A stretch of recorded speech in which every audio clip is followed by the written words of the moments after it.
Kita akan lihat gimana kita memperbaiki mobil, plus kita kasih tahu tips-tipsnya gimana supaya mobil itu terlihat tetap bagus, tetap terawat, tetap enak dikendarai.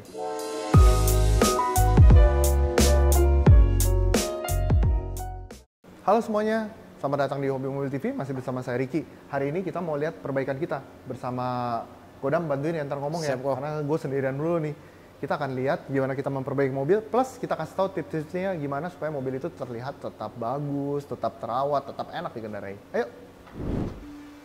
Sebelumnya, kita Hobi Mobil ini bukan showroom yang tidak memberikan garansi. Kita benar-benar fully garansi, dan kalian kalau mau lihat bagaimana kita merapikan mobil, ataupun mau lihat bagaimana mobil baru datang yang masih mentah, silakan datang, kita akan nunjukin mobil gimana datangnya. Nanti kalian akan amazed, perbedaannya jauh banget dari datang dan sudah siap. Benar.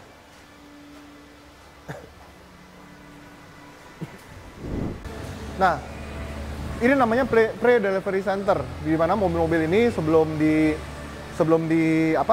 jual ke customer, sebelum kita pajang, kita rapikan dulu di sini. Ini ada, bahkan City tua aja ada loh. City ini City tahun berapa nih ya? Iya. Langka banget ini. Ini City lama nih, ada. Nah, biasanya kan kondisinya masih kurang bagus, ya kan, masih jelek. Nah, dari situ kita rapikan sebisa mungkin supaya menyerupai mobil baru keluaran terbaru. Mobil baru keluaran terbaru. Jelek banget, ya pokoknya begitulah. Oke.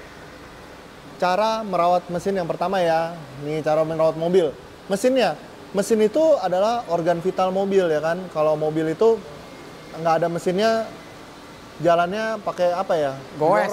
Goes, yang ada itu sepeda, ya kan? Jadi mesin ini benar-benar mesti diperhatikan. Bagaimana cara perhatikannya? Ceklah kondisi oli, ya kan? Oli yang baik dia tidak hitam, kental, tapi dia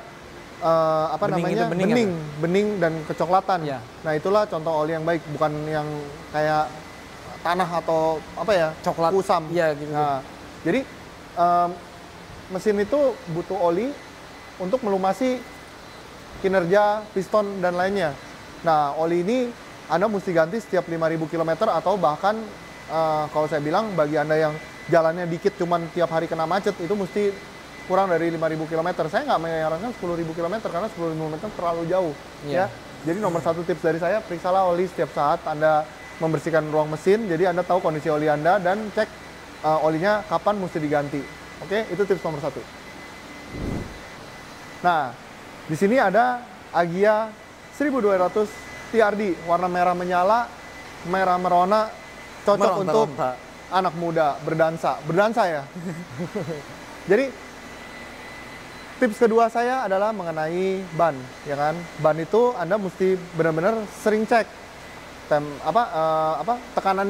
tekanannya mesti sering dicek apakah kurang atau enggak, karena kalau tekanan kurang itu bisa membuat kontur ban itu jadi nggak bagus, nanti bisa bergelombang ataupun apa. Nah, selain itu Anda juga mesti memperhatikan ada benjolan nggak di samping, karena benjolan di samping ini ntar kalau kecepatan tinggi Anda bisa mengalami pecah ban, yang itu sangat berbahaya sekali ya. Tahun ban kok? Perhatiin juga nggak? Kenapa? Kalau tahun ban? Tahun ban juga pengaruh, makanya saya di hobi mobil ini ya, kita tidak pernah menjual mobil yang bannya tua. Jadi ban yang udah tua itu kita ganti sama ban yang lebih baru, karena dia ada masa expirednya. Saya juga nggak mengerti ya.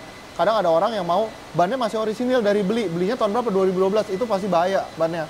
Jadi saya merawat mobil adalah satu keharusan untuk kenyamanan dan keamanan berkendara. Ban mesti diperiksa ya. Satu dari tekanannya, dua dari ketebalannya. Dan tadi masukan dari Godam, dari tahunnya udah juga sangat bagus. Dan diperiksa secara menyeluruh ya kan, ada benjol nggak, ada bocor nggak, itu yang paling penting. Ya? Maksimal berapa tahun, Pak? Kenapa? Maksimal ban berapa tahun? 5 tahun. Ya? 5 tahun. 5 tahun ya? 5 tahun maksimal. Nah, kebetulan kita punya Sienta V yang sudah laku nih. Sienta V yang udah laku. V manual ya? V atau G nih? Kayaknya V deh kok. Ini yang manual ya? V manual, jarang nih. Jarang, V manual. V manual ini, tapi udah laku ya.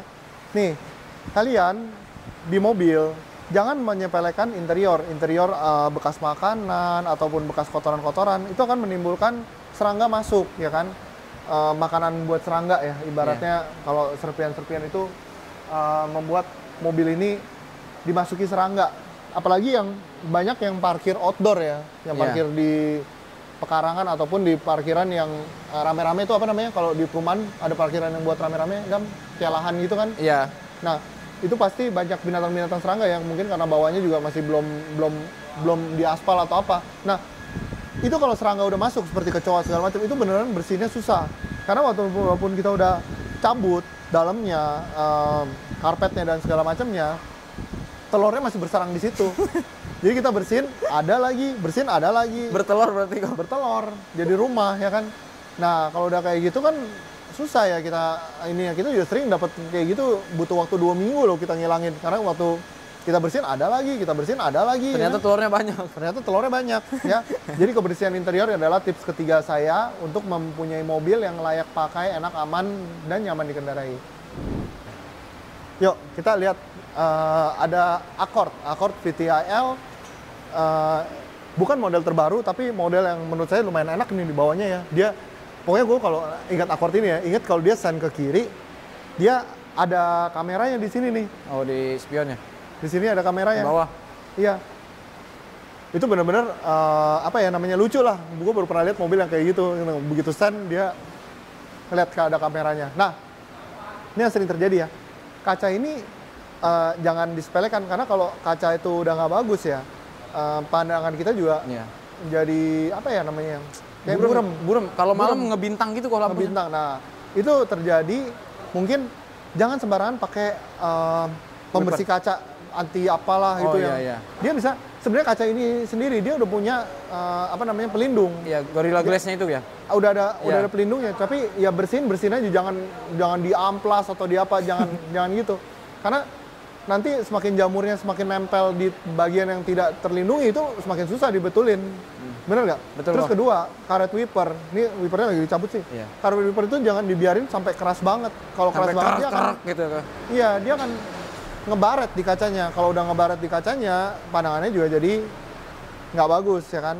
Itu tips keempat. Karena menurut saya, mau sebagus apapun mobilnya, kalau pandangan ke depan kalian nggak bagus, itu mobil tidak enak dikendarai. Dan kalau malam ada mobil dari depan itu sangat bahaya ya kan. Anda akan pernah nggak sih kamu kalau mobil malam gitu ya, karena kaca kamu jelek tuh jadi terangnya tuh jadi nggak enak. Iya. Bener nggak sih ngeliatnya jadi nggak enak. Jadi ngegaris itu kalau lampunya. Ini masalah simpel sih. Ini masalah simpel. Kalau Anda lihat ya di hobi mobil ini banyak kaca-kaca bekas. Kenapa? Karena kacanya emang udah jelek. Kita udah nggak bisa perbaiki. Bukan kaca filmnya loh. Kaca filmnya nggak apa-apa. Kacanya udah jelek. Jadi kita terpaksa mesti ganti kaca depannya. Bukan habis kecelakaan, tapi memang kaca depannya sudah tidak enak untuk dilihat. Itu kita langsung ganti. Karena lagian kan kaca filmnya bagian dalam kok. Iya, makanya yang rusak bagian depan banyak kan. Iya. Ya, yuk. Itu tips ke berapa tadi ya? 4. Kita ke 5. Nah, tips kelima dan yang terakhir untuk hari ini adalah Anda juga mesti mengecek kondisi radiator Anda, ya kan? Karena kadang kita lupa ya mengecek air radiator kita ya, sehingga air radiator itu udah lumayan kering dan mengakibatkan mesin cepat overheat. Nah, kalau Anda males mengecek air radiator, belilah mobil listrik, ya kan? Nggak ada radiator. Tapi kalau selama mobil itu masih menggunakan mesin konvensional seperti ini, radiator itu adalah pendingin mobil yang Anda perlu cek setiap saat. Yang namanya air ya, dan Indonesia itu lumayan negara yang panas, jadi bisa aja dia berkurang kapan aja tanpa sebab, bukan karena bocor. Kalau bocor ya udah pasti kelihatan kan, netes ke bawah ataupun berkurang banyak. Tapi kadang-kadang yang berkurang dikit-dikit itu jadi banyak dan itu membahayakan mesin. Walaupun sepele ya kok ya. Saya bilang nggak bisa disepelekan juga ya, itu memang mesti dicek. Apalagi mesin-mesin zaman sekarang ya, itu benar-benar ngeceknya susah. Kita dibantu sama Pak Adi nih. Bang Adi. Nah, ini tadi saya ngasih tips nih kepada pemirsa hobi mobil untuk bisa merawat mobilnya dengan baik. Tadi ada satu saya kasih masukan, yaitu air radiator. Ngeceknya di mana nih air radiator? Kalau radiator kita pertama dicek di tabung dulu nih. Di reservoir ya. Nah, ya. Hati-hati bukanya juga ya. Ya, nanti dari tabung kita misalkan kita ada senter nih. Kita lihat dulu dari sini, ntar kelihatan. Tuh, deketin biar jelas. Deketin. Kita cek dulu nih pakai senternya, dia kelihatan tuh. Sampai mana batasnya, kalau misalkan kurang kita tambahin. Nah, setelah kita tambahin, kalau misalkan ini kan dia sistem ininya seperti ini nih. Nah, kita sekalian cek ininya nih. Tekanan ininya masih berfungsi apa enggak. Kalau misalkan udah tidak berfungsi, itu mau nggak mau kita harus ganti. Ganti ya. Iya. Dan nggak mahal kok ini mah. Nggak mahal loh, murah ya. Murah ya. Karena ini pengaruh sama tekanan. Bahaya. Ya tuh. Iya. Kalau kalian mau lebih jelasnya, datang ke Hobi Mobil aja, belajar di sini.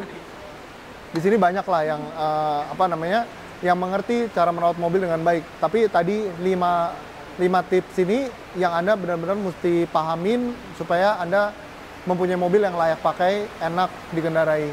Oke? Ya, sekian ya video tips kita hari ini. Semoga bermanfaat bagi kalian. Bagi kalian yang mau melihat mobil ataupun mau ngetes mobil, nanti datang aja ke Hobi Mobil ataupun mau ngobrol sama Bang Adi kalau cara merawat mobil gimana iya. boleh. Ya, kan? Nanti dijelasin kalau misalkan ada pertanyaan. Baik orangnya, ya kan? Semua dijelasin. Oke? Sampai ketemu. Bye.